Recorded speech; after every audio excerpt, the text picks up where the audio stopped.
ببینید نور مرکبی نگاه کنید، دوندونا رو نگاه کنید، ببینید سوراخ قشنگ از مرتبی بگی عقب این فاصله نگاه کن. ببینید رنگ بیار رو کاپو که ببینید گلگیرا رنگ و تعویزه، کاپو تعویزه. نگاه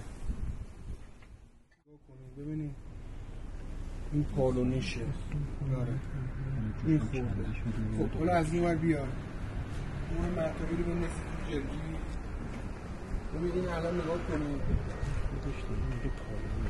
تعویزه، ببینید بدنه با در نگاه کنید، با ستیکه جلو رنگ و تعویز.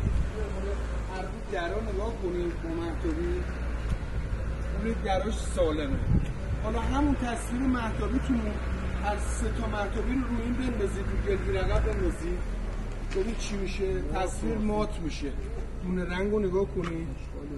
آره اصلا نگاه کن، از اینجا نگاه کن، ببین بیس رنگ رو نگاه کن، سوراخ اصلا دونه رنگ با در نگاه کنید فرق میکنه. حالا برای همین میگم آقا مرتبی ضربه‌ای که خورده از اینجا کف صندوق خورده، فشار آورده، یه ذره کف صندوقش جمع شده، یه ذره شاسی اینم کف صندوقش بی زحمت بگیرید.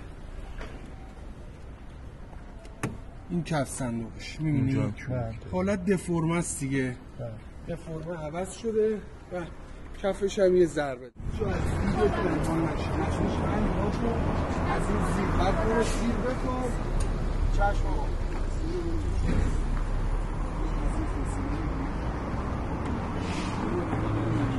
همینطوری تا جلو همینطوری هر جا که فرده کنه آستن توی گلگیر میبینی چه خب آستن توی گلگیر این ور و آستن توی گلگیر این ور هر جفت باید یکی باشه، هم از داخل در میشه نگاه کنید، هم از پشت اینجا.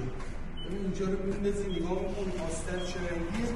آستر گلگیر رو ببرن ببینید از این اگر این مشکی باشه اون توسی باشه با هم نمیشه دیگه. 100% یه چیش باید تعویض باشه. آستر رو خیلی دقت کنید، آستر رو دقت.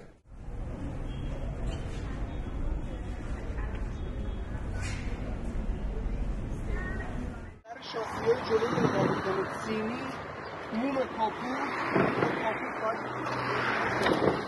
باید هم کتیمو بشه هم آستر داخل کاپو همه رو نگاه کنید. آستر ها هر جفتش باید یکی باشه، تفاوتی با هم دیگه نباید داشته باشه. جای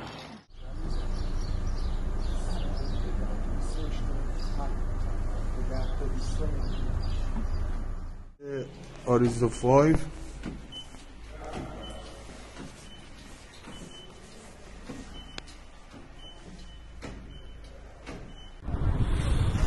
تست کارشناسی خودرو سمن در حال انجام، تست کارشناسی برای شرکت و تست استخدام هم این سمت در حال انجامه. تست استخدام داریم و یه دونه هم تست کارشناسی.